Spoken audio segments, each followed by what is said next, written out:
And it is not a defense of Putin. I don't mean to defend Putin. I'm not a fan of Putin's, and I'm not a subject of Putin's. I'm an American.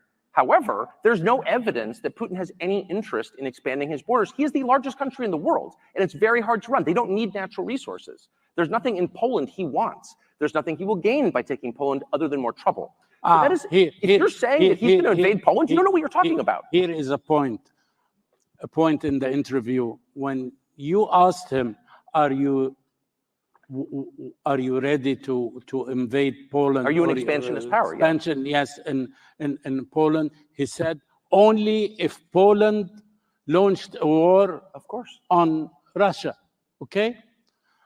Ukraine did not launch a war on Russia, and he invaded Ukraine. Why you didn't follow up on this question? I started with that question, actually. But he treated me to 35 minutes of Catherine the Great. Okay. And the Rus. But no, the core question is, why did he move his forces into eastern Ukraine?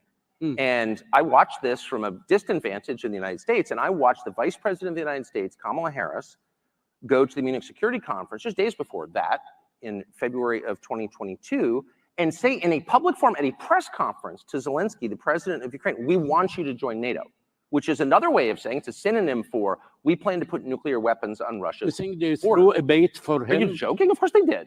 And everyone, and it just tells you how constipated and restricted and censored the US media landscape is, that I was the only one who said that. Well, wait a second. The purpose of diplomacy is to reach a peaceful, mutually one hopes beneficial conclusion to a crisis.